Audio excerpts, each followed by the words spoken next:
Hi viewers మీరు నా వీడియోస్ని youtube.com/officetime అని టైప్ చేసి ఇక్కడ సబ్స్క్రైబ్ బటన్ క్లిక్ చేయడం ద్వారా మీరు నా లేటెస్ట్ అప్డేట్స్ మీ మెయిల్లో పొందొచ్చు. అంతేకాకుండా timecomputers.in అనే వెబ్సైట్ ద్వారా కూడా మీరు నా వీడియోస్ని చూడొచ్చు. వ్యూవర్స్ చూడండి, ఇవాళ నుంచి మనం ఒరాకిల్ నేర్చుకోబోతున్నాం. ఒరాకిల్ నేర్చుకోబోయే ముందు మనకు అసలు డేటాబేస్ అంటే ఏంటో తెలియాలి. చూడండి, మీరు ఏదైనా ఒక ఎంప్లాయీ డీటెయిల్స్ని కానీ, లేకపోతే ఫర్ ఎగ్జాంపుల్ నాది ఎడ్యుకేషన్ ఇన్స్టిట్యూట్ ఉంది, నా student information, for example student ఎంత ఫీ పే చేశాడు అది కానీ, లేకపోతే మీరు డేటా ఉంటుంది, ఆ డేటాను మొత్తం అంటే ఒక పర్సన్ ఎంత సేల్ చేశాడు, ఎక్కడ సేల్ చేశాడు, అదంతా ఒక డేటాబేస్ ఒక డేటాని మొత్తాన్ని ఒక పద్ధతి ప్రకారం కంప్యూటర్లో స్టోర్ చేస్తే దాన్ని ఏమంటామంటే మనం డేటాబేస్ అంటాం అన్నట్టు. ఓకేనా?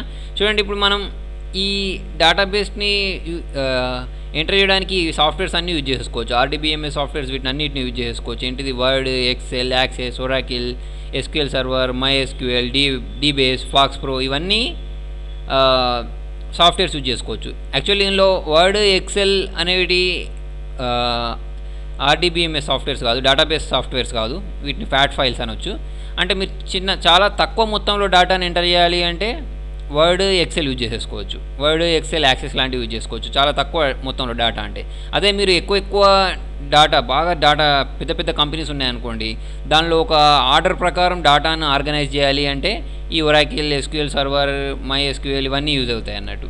అయితే చూడండి, దీనిలో వర్డ్, ఎక్సెల్లో అంత సెక్యూరిటీ ఏమి ఉండదు, కానీ వీటిలో సెక్యూరిటీ ఉంటుంది అన్నట్టు. సెక్యూరిటీ పర్పస్ కోసం వీటిని యూజ్ చేసేసుకోవచ్చు. మనం ఏంటి ఒరాకిల్, SQL సర్వర్ లాంటి వాటి సాఫ్ట్వేర్స్ని యూజ్ చేసుకోవచ్చు. చూడండి, మీరు ఇప్పుడు ఏదో ఒక నోట్బుక్ తీసేసుకొని దాని మీద ఎంతమంది సేల్ చేశారు అవన్నీ నోట్ చేసి పెట్టుకుంటే దాన్ని డేటాబేస్ అనం. మనం డేటా మొత్తాన్ని ఒక ఎలక్ట్రానిక్ ఫామ్లో స్టోర్ చేస్తే దాన్ని మాత్రమే మనం ఏమంటామంటే డేటాబేస్ అంటాం అన్నట్టు. ఓకేనా? డేటాబేస్ అంటే మీకు అర్థమైపోయింది కదా. బికాస్ మనం తర్వాత ముందు లెసన్స్లలో ఒరాకిల్ని ఎలా ఇన్స్టాల్ చేయాలి, ఒరాకిల్స్లో టేబుల్స్, క్వైరీస్ ఎట్లా క్రియేట్ చేయాలో ముందు లెసన్స్లలో చెప్తాను.